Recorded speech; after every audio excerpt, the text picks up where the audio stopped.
Bonjour, Gemara de Rosh Hashanah, le chapitre 1, on est toujours à la page 17b, et on est vers la fin, gentiment mais sûrement. Alors, la Gemara va encore opposer, en fait, une braïta à Rabbi Yochanan, d'accord? Donc, je rappelle que Rabbi Yochanan avait rappelé une braïta, avait dit la chose, qui disait la chose suivante, hein, que grand est le repentir qui déchire le décret d'un homme.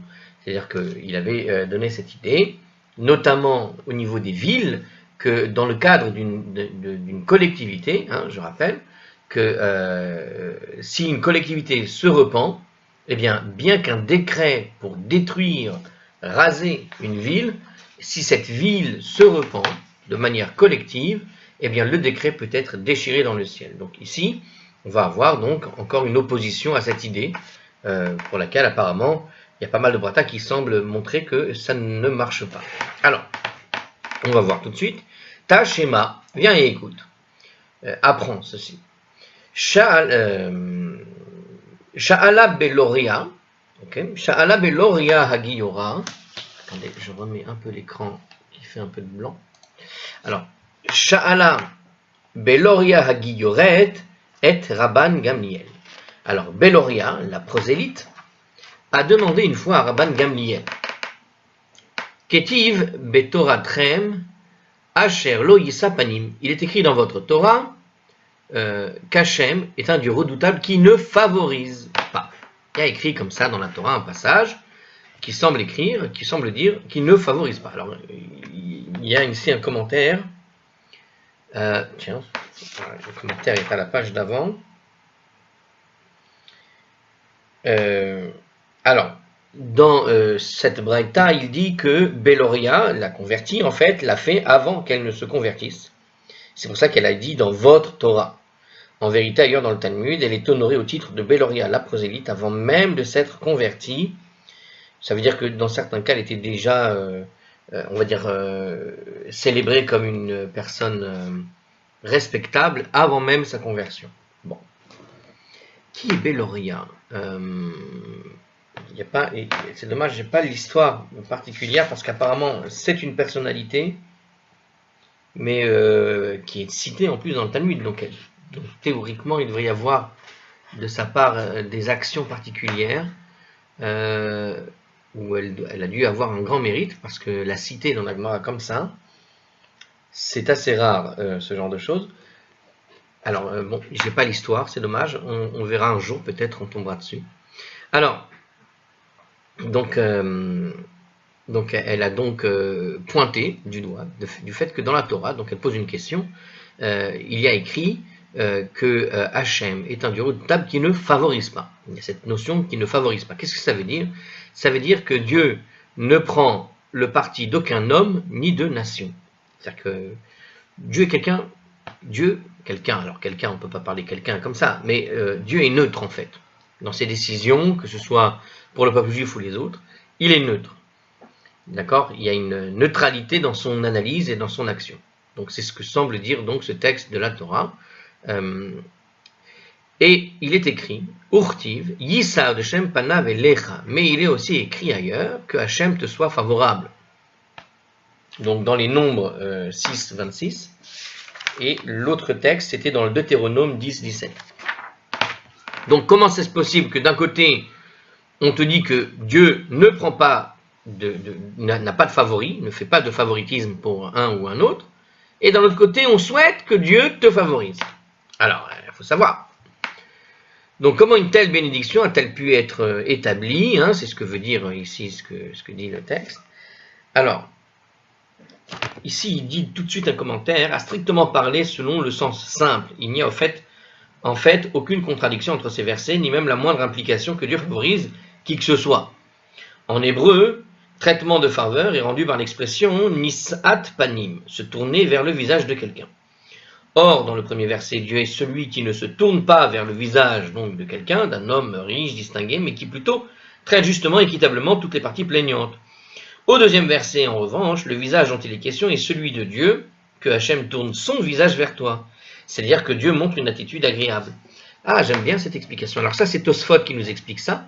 Donc en fait, en hébreu, il y a l'idée de tourner sa face vers quelqu'un, ça veut dire faire du favoritisme.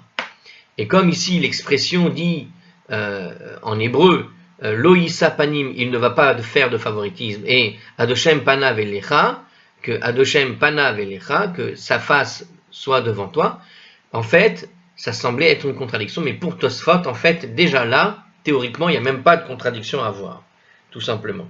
Hein, parce que quand on souhaite que Dieu tourne son visage vers toi, c'est tout simplement qu'il te montre une attitude agréable. Ça ne nécessite pas nécessairement un favoritisme. En français, le fait qu'ils aient traduit comme ça, bon, donne une sorte d'impression de favoritisme, mais pas du tout en réalité. C'est tout simplement Dieu qui tourne sa face, ça veut simplement dire ici être agréable. Être agréable, on peut condamner quelqu'un avec une grande politesse. Monsieur, vous êtes condamné. Je ne vous en veux pas, mais vous allez devoir passer par le Gainam. Vous voyez ce que je veux dire? C'est-à-dire que être agréable, ça ne signifie pas forcément favorable. Alors, bon, en tout cas, c'est Tosfot, ça. Alors, Nitpal, là, Rabbi Yossé HaKohen engagea avec elle une conversation, hein, il commença à parler avec lui. Alors donc elle a parlé en fait à Rabban Gamliel, mais c'est Rabbi Yossé le Kohen qui était en train d'entendre la discussion, hein, qui prend l'initiative de lui répondre, parce qu'il est dans une qualité de Kohen, et donc c'est le Birkat HaKohanim, Adoshem Panav Elecha, Issa Adoshem Panav Elecha, donc c'est en fait la formule qui est dite dans la bénédiction des Kohanim. Donc c'est pour ça qu'il précise ici Rabbi Yossé HaKohen, puisque c'est lui qui dit régulièrement, quotidiennement cette bénédiction. C'est une bénédiction spéciale des Kohen. Alors il prend l'initiative de répondre à la place de Rabban Gamliel, qui il était en train d'écouter. Et comme c'est une expression qu'il connaît absolument par cœur, il va expliquer. Emshol, lach, machal, laisse-moi te conter une métaphore. Donc il y a une belle métaphore ici de la Gemara, on va voir ce que ça donne. Enfin d'une braïta. Lama hadavar domé. À quoi cette chose ressemble-t-elle? Les Adam chez Nosé Bechavero, mané, à un homme qui a une créance d'un mané sur son prochain. Mané, c'est-à-dire une quantité d'argent. Hein. Donc un homme a une créance d'une certaine quantité d'argent sur son prochain, c'est-à-dire qu'il lui doit de l'argent.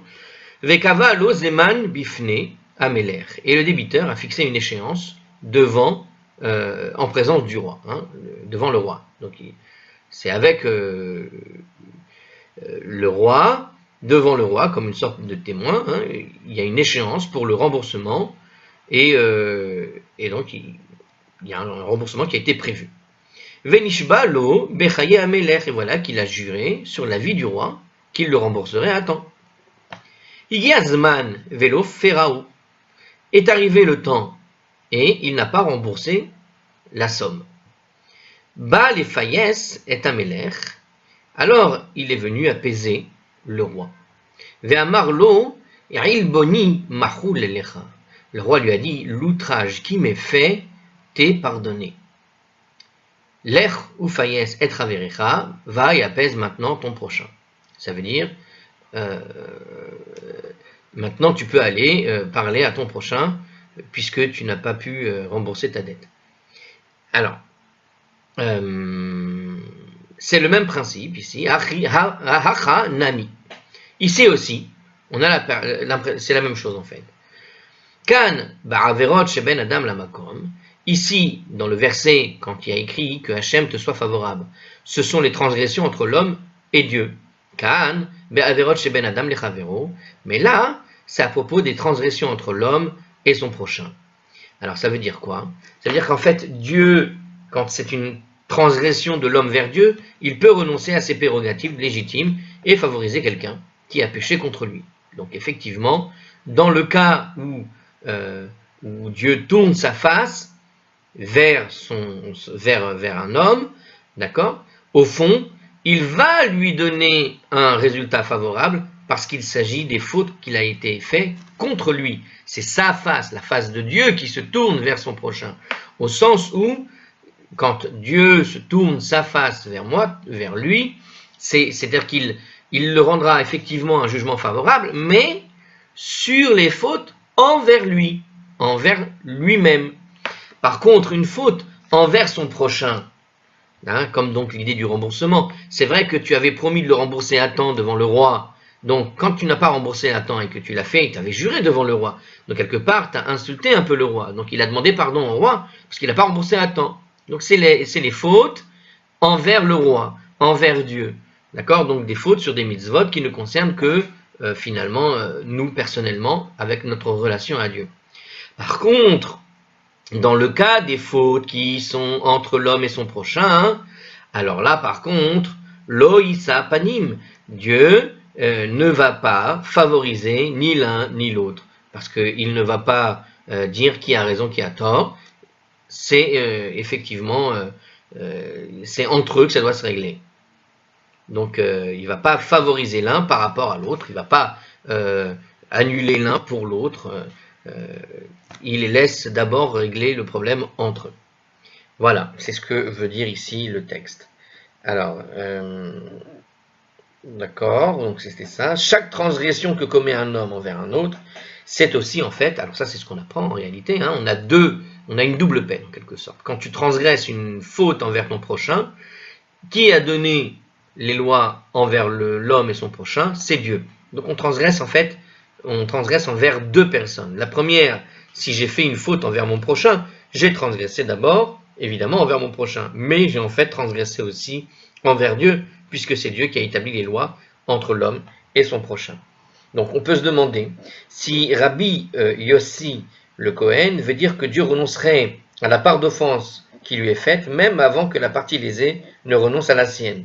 Donc est-ce que c'est ça que nous dit Rabbi Yossi? C'est une question qui est posée ici dans le commentateur. C'est vrai, on aurait pu se poser la question, est-ce qu'il sous-entend, puisque dans notre métaphore, on a bien vu que le roi finalement, bon, il renonce à son kavod, le roi a renoncé, bon c'est vrai, tu aurais dû rembourser à l'heure, je renonce à mon kavod, mais il le renvoie quand même vers son prochain, va et apaise ton prochain. Donc je pense que si on continue la métaphore, puisque la question est posée dans le commentaire, on peut répondre en fait. Bon, bah, de la même manière que quand le roi lui dit d'aller quand même résoudre le conflit avec son prochain, ça sous-entend que je me disculpe entièrement de cette situation, c'est-à-dire très bien, je te pardonne effectivement de m'avoir lésé, puisque tu as commis une faute en étant en retard pour le remboursement, mais d'un autre côté, il lui donne quand même l'ordre d'aller parler au prochain. Sous-entendu, s'il n'y va pas, s'il ne va pas apaiser son prochain, s'il ne tente pas de régler le problème, au fond, finalement, la faute revient, puisque c'est un ordre de Dieu direct, sous-entendu le roi ici, donc le roi, sous-entendu Dieu plutôt, qui va envoyer son prochain, d'accord, qui va envoyer le sujet pour régler le problème avec le prochain. Or, s'il n'y va pas, s'il n'arrive pas à finalement faire la paix avec le prochain, au fond, la faute, elle reste. Donc, on peut résoudre un peu les deux positions. Donc, celui qui a posé la question sur Rabbi Yossé, est-ce que quelque part, il sous-entendrait que Dieu peut pardonner? C'est juste une sorte de, on pourrait dire, d'avance. Oui, Dieu te promet de te pardonner dans tous les cas, mais à la condition évidemment que tu arrives à résoudre le problème d'abord avec ton prochain. Très bien. Alors la Braïta, ce n'est pas terminé, elle conclut Ad Sheba Rabbi Akiva Velimed, et cela, alors, 2 secondes, donc, cela a été la seule manière de concilier ces versets. Jusqu'à ce que vienne... Alors, voilà, oui, c'est ça, d'accord, j'ai compris. En fait, ces deux versets semblaient être en complète contradiction. Elle a été résolue grâce à ce qu'a dit Rabbi Yossé à Cohen, et c'était pas mal. Mais voilà que Rabbi Akiva, en fait, a donné une solution à ces deux versets, jusqu'à, donc, Ad Sheba Rabbi Akiva Velimed, jusqu'à ce que vienne Rabbi Akiva et qu'il enseigne ce qui suit. Alors, on est à la page 18. Ah, by the way. Kan Kodem Gezardin. Ici, dans le verset, quand on dit que Hachem te soit favorable, qu'est-ce que ça veut dire? Kan Kodem Gezardin. Avant l'émission du décret. Et après, Kan Leachar Gezardin. Alors que là, hein, donc, c'est-à-dire quand Dieu redoutable qui ne favorise point, d'accord? Donc, quand on dit que Hachem te soit favorable, c'est avant l'émission du décret. Mais quand c'est après l'émission, quand il est écrit Dieu redoutable qui ne favorise pas, Kan le Achar Gezardin. Ici, c'est après en fait l'émission du décret. Donc pour Rabbi Akiva, d'accord, hein, je lis en même temps le commentaire. Pour Rabbi Akiva, sitôt prononcé, un décret n'est plus révocable. Et donc, par rapport à notre sujet principal, celui de Rabbi Yochanan, n'oublions pas, on est en train d'essayer de comprendre, est-ce que Rabbi Yochanan, qui affirme que d'un point de vue de la communauté, est-ce que, oui ou non, Dieu accorde, grâce au repentir, le fait de déchirer le décret mauvais qui aurait pesé contre une personne ou contre une communauté. Donc l'Agmara répond sur ce problème-là, parce que a priori ce qu'on vient de dire, qu'il y a pour Rabbi Akiva, c'est valable que Dieu est favorable quand c'est avant le décret, mais après le décret il n'y a plus de favoritisme, c'est tout le monde à la même enseigne. Donc est-ce a priori, ça semble contredire ce que raconte Rabbi Yochanan. Alors ici aussi, nous dit l'Agmara, Hachanami beyachid évidemment. Ici aussi, la Braïta se rapporte en fait à un particulier. Donc, ce que disait Rabbi Akiva, il disait qu'un particulier ne peut pas renverser un mauvais décret une fois qu'il a été envoyé. Mais elle, la collectivité, par contre, comme disait Rabbi Yochanan, il n'y a aucun problème. Et on peut renverser la vapeur, déchirer un décret funeste contre une ville entière, une collectivité, c'est toujours faisable. Alors de fait, et comme là on sait le repentir de très bien, c'est parfait. Alors le Rashba précise à cet égard justement que le roi était comparable en fait à la collectivité. Le repentir d'un monarque, qui représente la collectivité, a le pouvoir de faire révoquer un décret déjà prononcé. Ah, c'est intéressant. Ici, Rashba nous dit que quand Rabbi Yossé à Cohen nous avait donné son explication avec sa métaphore, c'est qu'en réalité, le roi qui assistait, qui témoignait finalement de ce qui se passait entre deux personnes, au fond, c'est pas simplement Dieu, non, pas du tout. C'est plus l'idée donc en réalité d'une collectivité. C'est-à-dire que au fond, quand quelqu'un, par exemple, il a une dette à payer et qu'il va devant la collectivité en quelque sorte pour témoigner qu'il va payer la dette, bon, alors quelque part, la métaphore sur le monarque, c'était pas simplement devant Dieu, c'était véritablement devant le collectif. C'est-à-dire que l'exemple du monarque vient signifier l'idée, l'aspect collectif. Pourquoi ? Parce que le monarque est le représentant du peuple. Puisqu'il représente le peuple, c'est que on va dire que l'exemple donné, la métaphore donnée par Rabbi Yossé à Cohen est une métaphore qui sous-entend quelque part que ce processus fonctionne, c'est-à-dire uniquement vis-à-vis d'une collectivité. C'est-à-dire, bon, c'était en filigrane, quoi. Bon, je pense que c'est clair. Ça, c'était Rashba. Alors, on continue. Alors, l'Agmara remarque quand même. Alors, on rentre dans un autre, enfin, on rentre pas dans un autre sujet, mais on va maintenant, on va maintenant dire ce qui est écrit.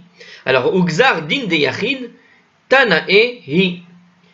Alors, la question à propos d'un décret d'un particulier. Si on parle du décret, d'une loi qui a été décrétée sur un particulier, est-ce que oui ou non c'est révocable ? Eh bien, c'est une discussion entre des Tanaïm, ça veut dire qu'on a des Mishnah ou des Braïta, où on va dedans voir quoi. Eh bien, on va voir des discussions sur ce sujet particulier. Est-ce que oui ou non le particulier peut révoquer un mauvais décret qui lui a été jeté du ciel contre lui ?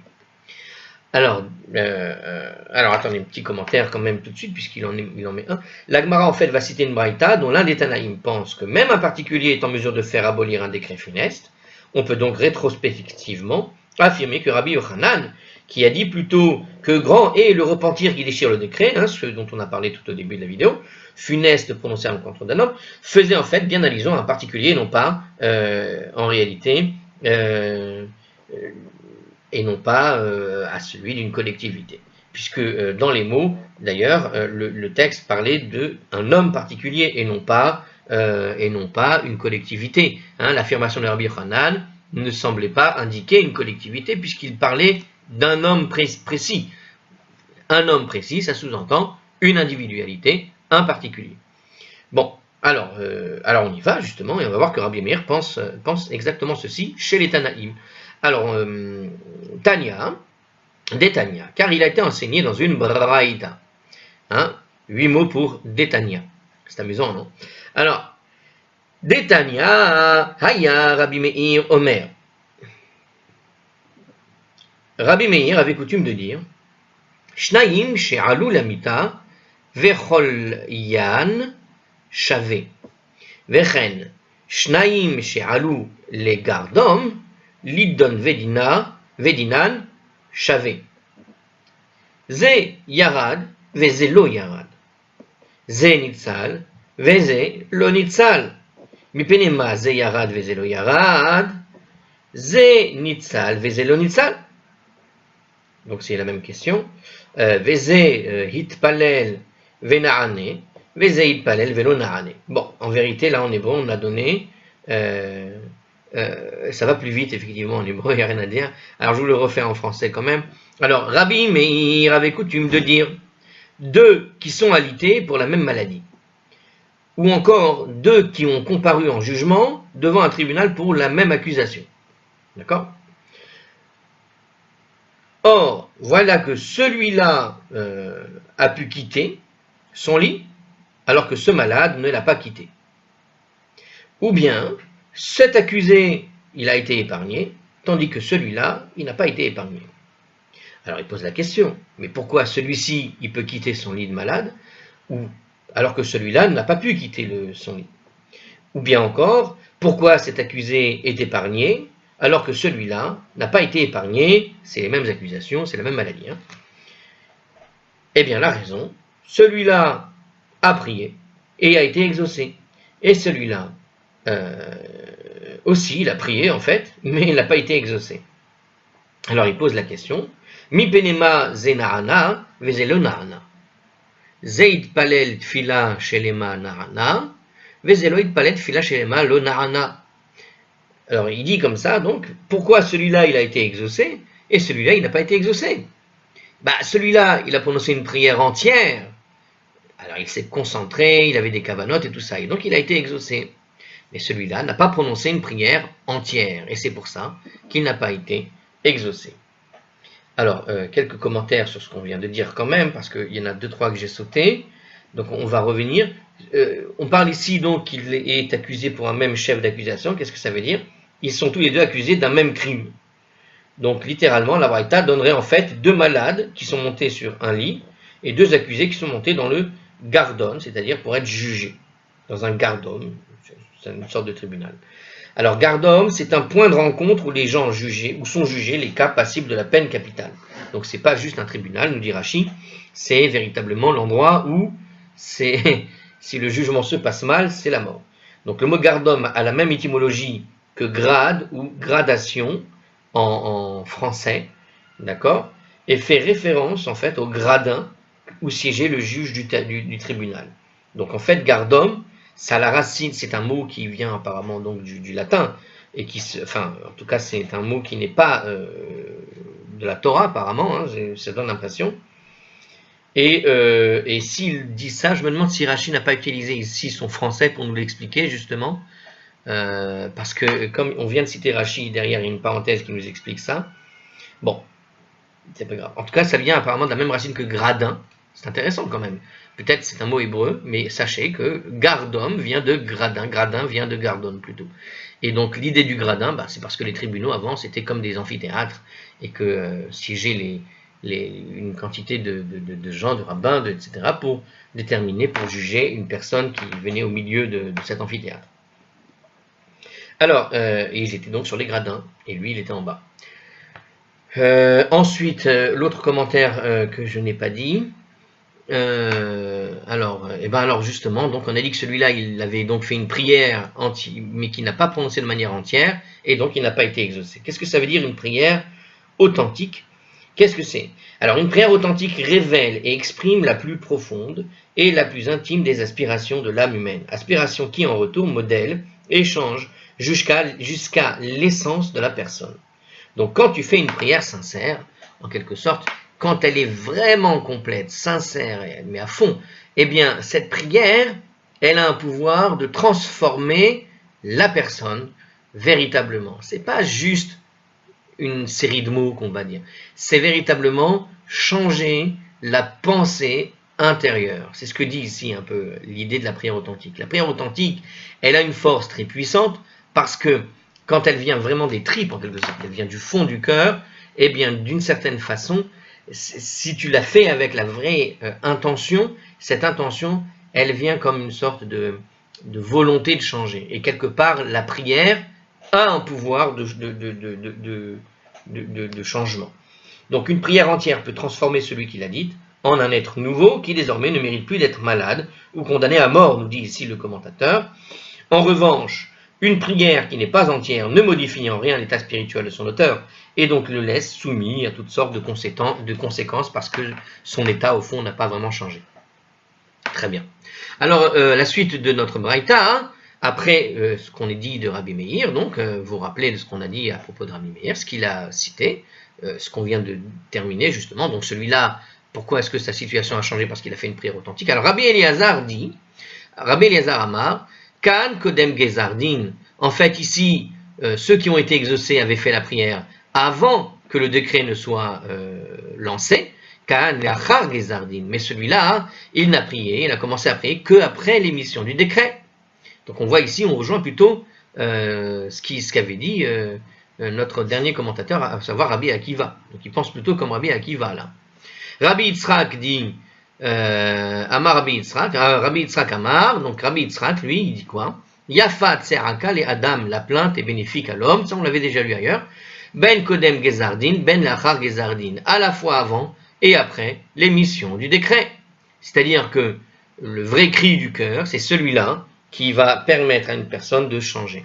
Alors, petit commentaire quand même de ce qu'on vient de dire. Alors, moi, j'ai donné mon interprétation, on va voir si ça correspond quand même à ce que disent M. Hartzkroll. Bon, des fois, il n'y a pas vraiment besoin d'explication. Hein. Alors, Rabbi Eliezer pense que la prière est inefficace après que le décret ait déjà été prononcé. Donc ça, on rejoint finalement l'opinion de Rabbi Akiva. Rabbi Yitzhak, lui, est d'avis qu'un particulier peut renverser un décret au moyen du gémissement de la prière ou au moyen d'un sincère repentir. C'est pour le Ritva. Le Ritva a fait remarquer plus haut, on avait vu la page 16, si vous vous rappelez, partout dans le Talmud de la Gemara suit l'avis de Rabbi Yitzhak. Par conséquent, chacun est invité à prier pour soulager ses épreuves et ses maux, sans se soucier du fait qu'un décret défavorable ait peut-être été émis contre sa personne. Ça veut dire que comme on suit l'avis de Rabbi Yitzhak qui nous dit qu'au fond, la plainte est bénéfique pour l'homme, ça veut dire que quel que soit le moment où le décret est lancé, tu as toujours le moyen de le changer, même à titre individuel. C'est pour ça que quand on étudie, il ne faut jamais étudier à moitié. Il y a peut-être, si vous avez étudié les vidéos d'avant, on avait donc étudié, on était au milieu d'un passage qui nous expliquait qu'au fond, les décrets du ciel ne peuvent pas être déchirés. Mais quel désespoir, chers amis. Eh bien non, on peut déchirer un décret mauvais, et donc une personne qui démarre l'année dans des mauvaises conditions, il n'a pas fait de tchouva, il n'a pas fait comme il fallait, et voilà que peut-être pèse sur lui un mauvais décret, et puis finalement au cours de cette année-là, après Kippour seulement, il a fini par réfléchir et il veut s'améliorer, eh bien au fond, ça marchera, tout simplement. C'est selon Rabbi Yitzhak. Et comme la halacha, elle est selon Rabbi Yitzhak, puisque tout le monde pense comme lui, de ce qu'il y avait écrit ici, hein, on nous dit, le Ritva nous dit que d'habitude, la Gemara suit toujours l'avis de Rabbi Yitzhak, puisqu'elle suit l'avis de Rabbi Yitzhak, bon, sachez-le, on peut toujours remettre effectivement en question un mauvais décret et l'annuler si on fait une vraie teshuva au cours de l'année. C'est pas la peine d'attendre le Kippour ou Rosh Hashanah de l'année prochaine. Bon, mais comme vous avez vu qu'il y a d'autres points de vue, et c'est ça ce que nous apprend aussi la Gemara au fond, c'est que puisque les autres points de vue existent, le plus tôt ce sera le mieux au fond. C'est mieux de le faire bien comme il faut entre Rosh Hashanah et Kippour, comme ça tu as quand même une meilleure garantie que si tu attendais un peu après. Voilà. Puisque il y a une discussion là-dessus. Alors, bien que l'opinion retenue soit qu'une personne puisse renverser un mauvais décret en tout temps, il est néanmoins nettement avantageux de prier de se repentir entre Rosh Hashanah et Yom Kippour. Alors, c'est ce que je venais de dire, mais je ne l'avais pas lu, c'est amusant. Bon, en même temps, vous savez, il donne la manière de rédiger, ça t'envoie pour réfléchir comme ça à la fin. En cette période de l'année, chaque personne possède à lui seul le pouvoir qui, d'ordinaire, sont l'apanage de la collectivité. Donc, on sait en tout cas qu'entre Rosh Hashanah et Kippour, ce pouvoir qui appartient à la collectivité, tu l'as pour toi seul. Pour un développement sur cette question, eh bien, il vous envoie quelque part, et je vous invite à y aller, même si je ne vous dis pas où. Alors, on constate donc que des Tanaïm s'opposent sur cette question de savoir si le particulier a le pouvoir de révoquer les décrets qui ont donc été prononcés contre lui. Ça, c'est ce que la petite introduction pour la suite. Bon, donc ça veut dire qu'on va continuer de discuter de cette question. Hein. Donc, jusque-là, la Gemara donc, a pris pour acquis qu'un décret défavorable dirigé contre une collectivité est toujours révocable. Et bien maintenant, on va voir que c'est pas, tout le monde n'est pas d'accord sur ce point. Ok? Donc on va commencer, on y va. Uxar din de tzibur min mikera. Mais un décret relatif à une collectivité peut-il réellement être déchiré? Voilà une question de la Gemara. Est-ce que vraiment on a ce cas où la collectivité peut se remettre en question? Franchement, a priori, oui. Pourquoi? Je vais vous le dire tout de suite. Hein, je n'ai pas lu la suite, mais sachez que tous les après-midi de Kippour, à remarquer, c'est à Kippour. Donc à Kippour, peut-être ça marche. Mais en tout cas, dans l'après-midi de Kippour, on lit la Haftara de Yona. Et l'histoire de Jonas, hein, alors tout le monde a retenu l'histoire de Jonas, celui qui se fait avaler par une baleine ou par un gros poisson, et puis après qui est rejeté, qui ne voulait pas aller, il est en bateau, il y a une tempête, ils l'ont jeté à l'eau, la tempête s'est calmée. Donc tout le monde a retenu cette partie de l'histoire. Mais la partie la plus importante de Jonas, en réalité, c'est ce qui se passe en fait concrètement. C'est-à-dire que Jonas est invité à aller dans la ville de Ninive pour leur demander de faire Teshuvah. Et lui, Jonas ne veut pas. Bon, si on passe la partie qui consiste à dire, que Jonas ne veut pas. On ne va pas expliquer cette partie-là. Il faut comprendre qu'en fait, pourquoi on raconte cette histoire à Kippour? Parce que justement, à la fin de l'histoire de Jonas, on voit que Ninive va véritablement réussir à faire Teshuvah, et alors qu'un décret contre elle avait été établi, parce qu'elle allait avoir une destruction, et c'est pour ça que Jonas ne voulait pas aller, il voulait que Ninive tombe, parce que Ninive, c'est la future ville de Nabucodonosor qui plus tard viendra détruire Israël. Donc, il s'est mêlé un peu des affaires divines, Jonas, en disant je préfère pas, je sais qu'ils vont là-bas naître quelqu'un pour détruire Israël, je préfère pas que Ninive s'en sorte. Et il ne voulait pas aller. Donc il est allé, et malgré tout, Ninive, eh bien, elle a réussi à obtenir le pardon de Dieu. Elle a fait Teshuvah. Et qu'est-ce qu'on voit? On voit qu'une ville, c'est pour ça qu'on le fait à Kippour, on voit qu'une ville comme Ninive, qui était pécheresse, on pourrait dire, et bien cette ville pécheresse, et donc pour laquelle un décret contre elle avait été établi, a réussi à s'en sortir, bien au contraire. Alors, et comment elle a changé son sort justement en faisant un repentir sincère. Alors ici donc on répète donc la question qui est posée par la Gemara, est-ce qu'un décret relatif à une collectivité peut réellement être déchiré? Veha katuv echad omer, et pourtant c'est écrit un verset qui dit la chose suivante. Il est écrit quelque part. Alors c'est écrit en réalité, il y a 2 versets du livre de Jérémie, nous dit les commentateurs, qui laissent penser que ça ne marche pas. Qu'une collectivité, quand un décret a été jeté sur elle, c'est fini. Donc dans Jérémie, il semblerait que cette opinion ne puisse pas marcher. Voilà.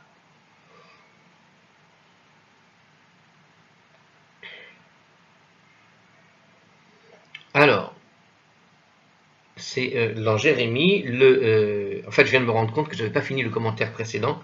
On va sauter, sinon ça casse la dynamique de notre discours. Alors, donc, le verset dit la chose suivante. Kabesi mera'a liber, nettoie ton cœur de toute trace de mal, ô Jérusalem, afin que tu puisses être sauvé, ce qui suggère donc l'idée qu'un repentir puisse annuler un mauvais décret. Donc, nettoie ton cœur de toute trace du mal. Donc, il y a un verset qui dit comme ça. Nettoie ton cœur de toute trace du mal, d'accord? Urtiv, et il est écrit encore. Ki im techabesi beneter vetarbilach beri borit nirtam oner lefanai. Et il est écrit, même si tu te lavais avec le nitre, alors je ne sais pas ce que c'est, et que tu utilisais du savon en abondance, ton iniquité laisserait une tache devant moi. Ok, donc c'est un petit peu plus loin, enfin c'est ailleurs dans Jérémie, cette fois-ci c'est au chapitre 2, verset 22. Donc qu'est-ce qu'il semble dire? Il semble dire que ici, bon ben voilà, si tu te laves du mieux que tu peux, eh bien le décret touchera de quoi qu'il arrive. Même si tu lavais avec le nitre, une sorte de produit, et que tu utilisais du savon en abondance, ton iniquité laisserait une tache devant moi, sous-entendu, ça ne va pas effacer ta faute, et donc le décret reste valable contre toi. Maïlav, mais n'est-ce pas cela? Alors, n'est-ce pas quoi? Alors, n'est-ce pas qu'on peut résoudre la contradiction? Maïlav, kan, kodem, gezardin, avec la même réponse qu'on avait dit tout à l'heure. Ici, dans le verset nettoie ton cœur, c'était quoi? Eh bien, pour que tu puisses être sauvé. Donc, c'est pour ça se passe avant l'émission du décret. D'ailleurs, je viens de vous dire la référence. Je vous ai dit que c'était au chapitre 2, alors que le premier verset qui disait nettoie ton cœur de toute trace, a priori, c'est le chapitre 4. Alors justement, ils le font à l'envers. Ça me paraît bizarre, en fait, justement, du coup. Ils vont le lui dire, je pense. Alors, kan kodem gezardin, je répète. Donc, quand dans le verset on dit nettoie ton cœur afin que tu puisses être sauvé, Jérémie avait dit cela avant que le décret ne soit transmis, parce que c'était impossible d'éviter le décret, parce qu'il était encore, possible d'éviter une catastrophe. Kan leachar gezardin, mais là, c'est lorsque le décret avait déjà été émis, quand il a dit même si tu te lavais, ton iniquité laisserait une tache. Ça veut dire que c'est mort. Et bien là, donc on est après l'émission du décret.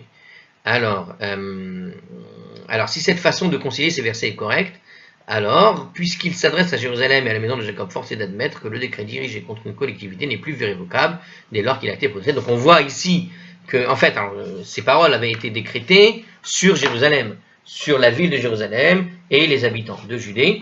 Eh bien, dans une période trouble qui est la période avec Jérémie. Donc on voit ici que, a priori, on a l'impression que quand un décret est lancé, eh bien, d'une certaine manière, c'est pas révocable, contrairement à ce que nous a dit Rabbi Yochanan ou l'Agmara pour essayer de résoudre certaines contradictions qu'on avait vues. Alors l'Agmara nous répond qu'en fait, non. Telle n'est pas la bonne façon de concilier les versets, donc c'est pas comme ça qu'il faut les concilier ces deux versets. Idi, la char gezardin, en réalité, aussi bien ici que là-bas, c'est-à-dire que aussi bien quand il y a écrit nettoie ton cœur, ou même si tu te lavais du mieux que tu peux, ton iniquité laisse une tache, eh bien ici, aussi bien que là-bas, donc, aussi bien le premier que le second, se situe après l'émission du décret. Donc on est déjà dans une situation où le décret avait déjà été émis. Velo kashia, et ce n'est pas difficile. Il n'y a pas de difficulté. Kan bigzardin sheyeshi imo shivua. Ici, en fait, c'est un verset, même si tu te lavais ton iniquité, tu laisserais une tache, c'est en fait un décret accompagné d'un serment. Donc c'est un décret avec un serment. Un décret, de cette manière-là, il n'est plus révocable. D'accord? C'est-à-dire quoi? C'est-à-dire que le repentif collectif ne peut pas renverser un tel décret, nous dit le Ritva. C'est ce qu'on a compris. Donc un tel décret n'est pas révocable, nous dit Hartzron, en vérité, qui s'inspire du Ritva. Donc, c'est un décret accompagné d'un serment. Donc, quand le décret est avec un serment, il n'y a pas moyen de revenir en arrière. Mais là, c'est un verset, quand il y a écrit « Nettoie ton cœur afin que tu puisses être sauvé », c'est en fait un décret qui n'était pas accompagné d'un serment. On parle d'un serment de Dieu, évidemment. C'est-à-dire que Dieu se jure de faire ci ou de faire ça. Quand Dieu se jure de faire ci, c'est pas révocable. C'est tout. C'est terrible, mais c'est comme ça. Donc c'est vrai que quand il y a des décrets, c'est pour ça qu'on parle souvent, vous savez, dans la Torah, on parle souvent de la colère de Dieu. On pourrait dire la colère, c'est quand en plus, en plus de la décision, au fond, de lancer un décret, il y a derrière le serment pris sous la colère, quelque chose qui est irrévocable. Même si demain, il changera d'avis en disant peut-être que je suis allé trop loin.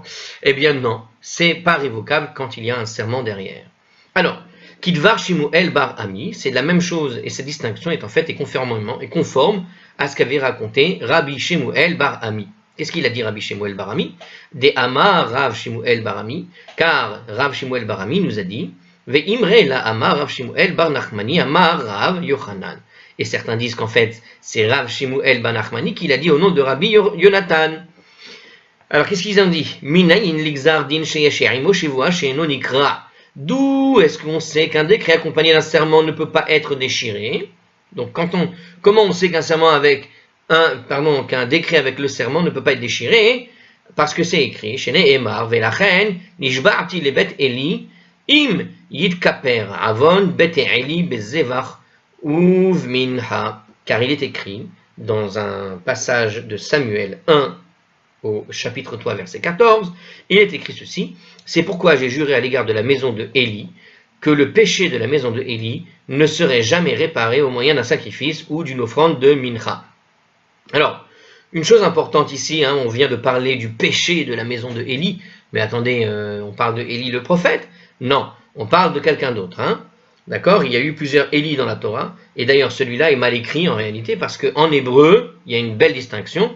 Élie le prophète s'écrit avec un Aleph, et Élie, qui est quelqu'un d'autre, c'est dans Samuel, c'était le Kohen Gadol, je crois, qui avait pris sous sa charge Shmuel. Eh bien ici, Élie s'écrit avec un Aïn. Donc il y a Élie et Élie. Donc là, en français, quand on le dit, on a l'impression que c'est le même, mais c'est pas le même. Donc Élie assumait la double fonction à la fois de Kohen Gadol et de juge. Donc il était à la fois Kohen et juge. Alors que le prophète Samuel était encore jeune, si vous vous rappelez de cette histoire. Dans le livre de Samuel, vous lisez les passages de 1 à 9, c'est tout au début.